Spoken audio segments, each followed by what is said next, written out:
So we've talked about what cosmic smashbooking is and where it comes from, and now it's time to talk about what are the supplies that you will need for this course.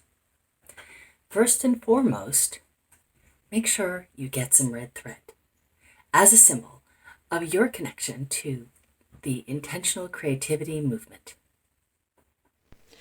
The 5 basic types of supplies that you will need in preparing or creating your Cosmic Smashbook are: number 1, a book; number 2, material to make a cover and reinforce the binding; number 3, adhesives; number 4, writing implements; and number 5, color and collage.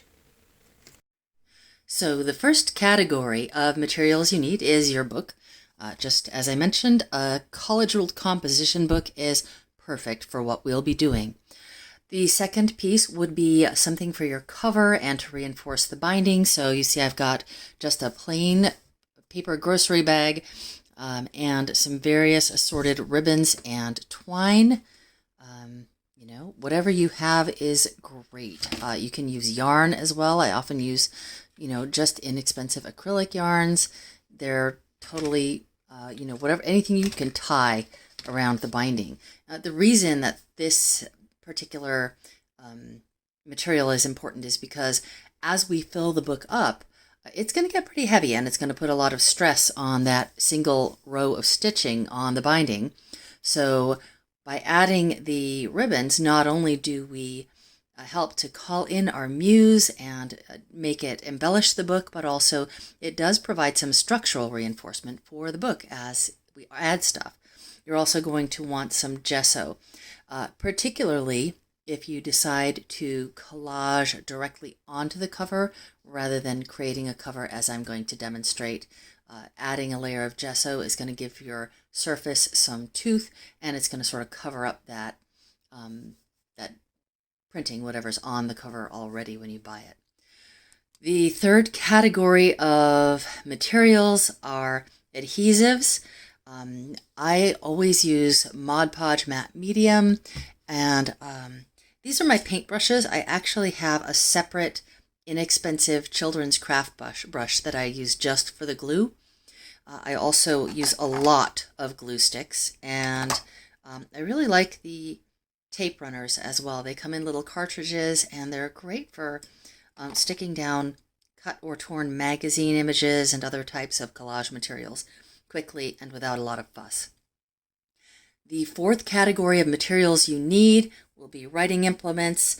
I most frequently use felt tip markers, both broad and also narrow tip, for which reason I really like the ones that are dual-ended, like these from Artist Loft. They have sort of a medium point and then a very fine point. These are awesome.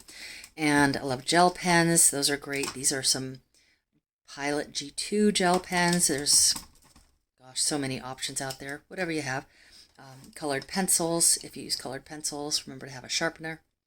So stuff you can write with, as in just journaling. And then finally, my favorite part of the supplies is color. There's really no end of options when it comes to all the different choices for color, but if I were starting from scratch and I had to pick just one item, I would pick some sort of a water-soluble wax pastel, or they have also water-soluble oil pastels.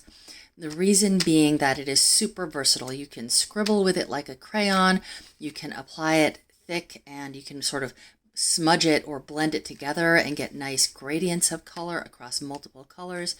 And then because these are water soluble, you can actually take your brush and sort of dissolve and drag the color over the page after you've applied it, or even use the pastels themselves as if they are a watercolor palette and just, go straight in with your brush and pick the color up. It'd have to be a wet brush, but so they're super versatile. So if you have not got anything and you want to pick up just one thing that's going to get you as far as possible, I really recommend water-soluble pastels. I'll probably also demonstrate stuff with children's art supplies, crayons, watercolors. I love these craft paints. These are from Michael's and Walmart, and I have gotten them as cheap as 25 and 50 cents a bottle, so super inexpensive. Glitter, I love glitter. Can be fun. I'm not a real big glitter person, but every once in a while it seems to be called for. The only other note I would make is regarding paints.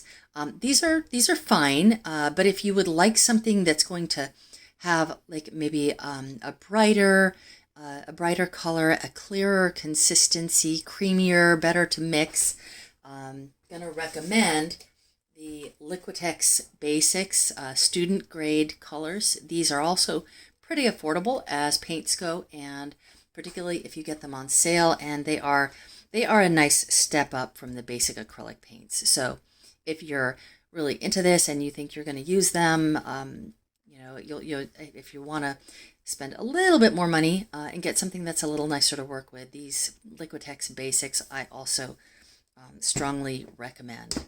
So that is the supply overview. I also have created a PDF download which has a list covering all of this, and so you can have that for reference as well. And that concludes our orientation. When you have gathered your supplies and are ready to begin, come back for Lesson 1, Resting Page.